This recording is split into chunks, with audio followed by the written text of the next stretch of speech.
안녕하세요. 오늘은 AST 스페이스 모바일, 그러니까 ASTS에 대해 좀 깊이 파고들어 볼까 합니다. 네, 지금 여러분 손에 들고 계신 그 스마트폰으로 위성 통신을 직접 연결하겠다는 상당히 야심찬 회사죠. 맞습니다. 저희가 여러분이 보내주신 자료들을 좀 봤어요. 애널리스트 보고서, 업계 발표, 수엇 분석, 레딧 토론까지요.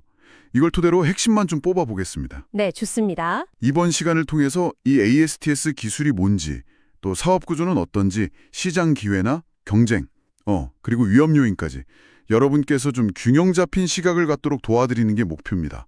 자, 그럼 바로 시작하죠. 네, 그 핵심 아이디어를 먼저 말씀드리면요. 그러니까 비싼 위성 전용 전화기나 접시 안테나 같은 거 전혀 필요 없고요. 그냥 여러분 쓰시는 그 스마트폰을 LEO 저궤도 위성에 바로 연결하는 기술입니다. 정말요? 그냥 바로요? 네. 이렇게 되면 전 세계에 통신이 잘 안 터지는 곳들 있잖아요. 그런 음용 지역 해소에 상당히 큰 도움이 될 수 있죠. 그 점이 정말 흥미롭네요. 네, 기존 위성 서비스는 꼭 전용 장비가 있어야 했는데 그렇죠. 이건 그냥 우리가 매일 쓰는 기기를 그대로 쓴다는 거니까. 자료 보니까 특허도 엄청 확보했던데요.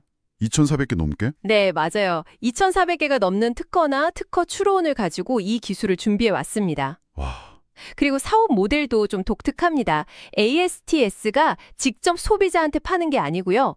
각 나라 이동통신사, MNO라고 하죠. 이 MNO들이랑 파트너를 맺고 수익을 딱 50대 50으로 나눠요. 50대 50이요? 네, 이 구조 덕분에 마케팅이나 고객 관리 같은 건 MNO가 하고 ASTS는 기술이랑 네트워크 운영에만 집중하면서 예상 이익률을 90% 이상으로 아주 높게 잡고 있습니다. 90%요? 와. 이미 보다폰, AT&T, 일본의 라쿠텐 같은 큰 통신사들하고 손을 잡았고요. 그래서 잠재 고객만 해도 한 18억 명 이상 확보한 상태입니다. 18억 명? 정말 엄청난 규모네요.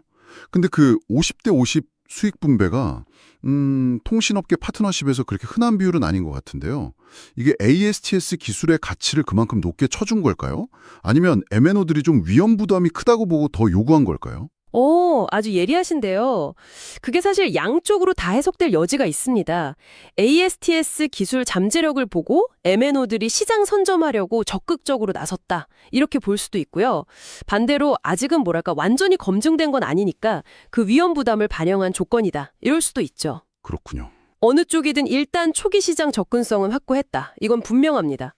목표 시장 크기가 1조 달러라고 하고 특히 IoT 시장 성장세까지 생각하면 잠재력은 정말 커 보이네요. 근데 경쟁사들은 없나요? 가만히 있을 것 같진 않은데. 경쟁 환경도 당연히 치열해지고 있죠. 일단 링크라는 회사가 있는데 거기는 주로 문자 서비스에 좀 더 집중하는 것 같고요. 그리고 최근에 T-모바일하고 스타링크가 협력 발표한 것도 큰 뉴스였죠. 아, 네, 봤습니다. 근데 이건 오히려 ASTS가 하려는 이런 직접 연결 시장이 가능하다는 걸 보여주는 걸 수도 있고요. 물론 이리디움처럼 고가 장비 쓰는 전통 강자들도 당연히 있고요. 애플도 자체 서비스를 할 거라는 루머는 있는데 아직 확실한 건 없어요. 여기서 ASTS의 가장 큰 차별점은 역시 기존 스마트폰을 그대로 쓴다는 점입니다. 다른 거 필요 없이. 네, 알겠습니다. 기술이랑 시장 잠재력은 알겠는데 그 자료들 중에 보니까요.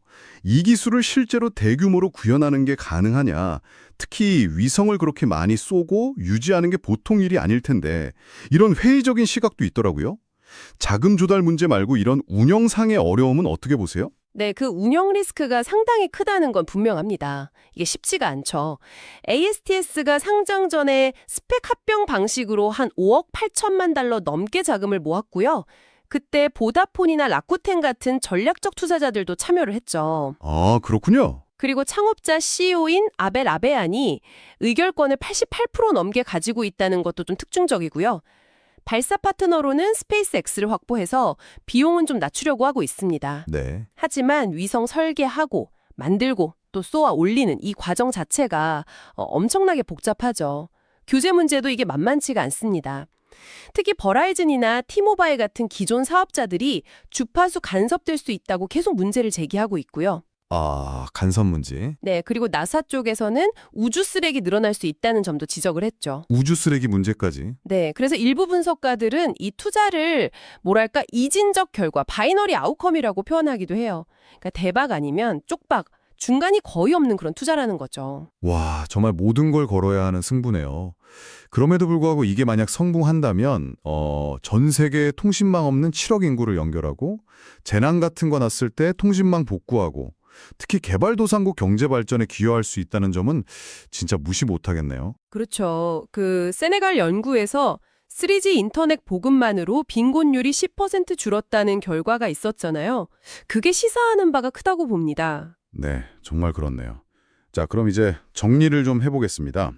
AST 스페이스 모바일은 스마트폰 위성 직접 통신이라는 아주 혁신적인 기술, 그리고 높은 수익 잠재력을 가진 사업 모델, 또 강력한 파트너들까지 확보했습니다. 네, 맞습니다. 하지만 기술을 실제로 구현하는 그 복잡성, 그리고 까다로운 규제 문제, 점점 심해지는 경쟁, 이런 큰 산들을 넘어야 하는 상황인 거죠. 정확합니다. 이 기술이 성공하면 정말 수십억 명의 소통 방식을 바꿀 수 있는 엄청난 잠재력이 있지만 그 과정에는 말씀하신 대로 기술적, 운영적, 또 재무적으로 아주 높은 위험이 따릅니다. 여러분께서도 이 양면성을 충분히 좀 보셔야 할 것 같습니다. 네. 마지막으로 한 가지 질문을 던지면서 마무리할까 합니다. ASTS와 같은 이런 담대한 도전의 성공 혹은 실패는 앞으로 전 세계의 연결성, 이 커넥티비티라는 개념과 디지털 정보 접근의 형평성을 어떻게 재정의하게 될까요? 이 질문에 대한 여러분만의 답을 찾아보시는 것도 의미 있는 탐구가 될 겁니다.